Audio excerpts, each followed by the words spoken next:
আসসালামু আলাইকুম। আজকে রান্না করতে যাচ্ছি পাঙ্গাস ভুনা। তার জন্য আমি কয়েক পিস পাঙ্গাস মাছ নিয়ে নিছি। এখন মরিচ, হলুদ, জিরা, লবণ দিয়ে পাঙ্গাস মাছটি ভালো মতো মেখে নিব।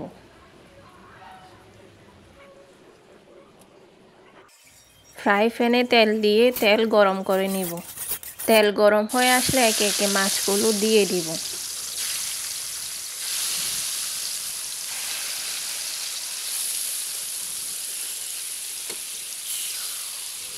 মাছের এক পাশ হালকা ভাজা হলে সবগুলা মাছ উল্টে দিব।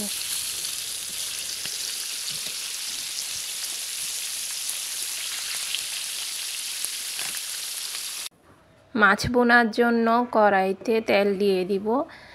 আর পাঙ্গাস মাছের পেটে যে তেলগুলা ছিল তা কড়াইতে দিয়ে নেড়ে চেড়ে নিব।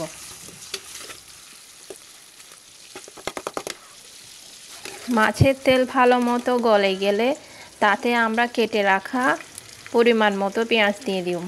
এই রান্নাতে পেঁয়াজ একটু বেশি লাগবে যেহেতু ভুনা হবে।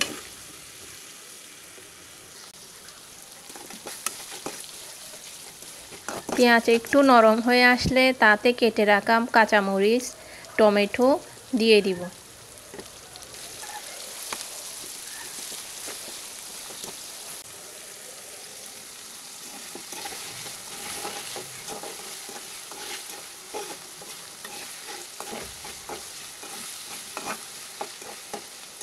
টমেটো নরম হয়ে আসলে এতে আমরা জিরার গুঁড়া, হলুদের গুঁড়া, মরিচ গুঁড়া, এখানে একটু মরিচ পরিমাণে বেশি হবে যেহেতু একটু ঝাল হবে, আর লবণ দিয়ে দিব, স্বাদ মতো লবণ দিব।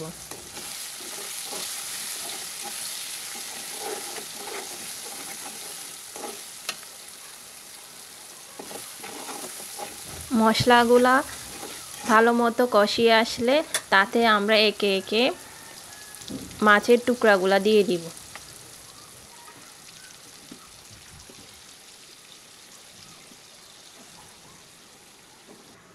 মাছে হালকা পানি দিতে হবে যাতে মাছটা ভালো মতো সিদ্ধ হতে পারে।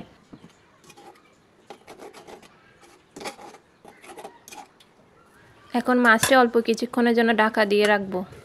কিছুক্ষণ পর ঢাকনা খুলে মাছগুলো একটু নাড়াচাড়া দিতে হবে।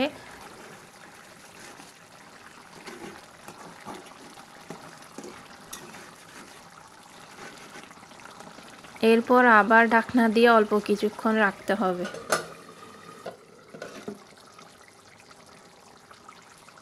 এখন মাছটি প্রায় হয়ে এসেছে। এখন কেটে রাখা ধনেপাতা উপর দিয়ে ছিটিয়ে দিব এবং অল্প কিছুক্ষণের জন্য আঁচ কমিয়ে রেখে দিব। হয়ে গেল আমাদের পাঙ্গাস ভুনা। আপনারাও অবশ্যই ট্রাই করবেন। আজ এই পর্যন্ত। আবার একটা রেসিপি নিয়ে আপনাদের মাঝে হাজির হব। আল্লাহ হাফেজ।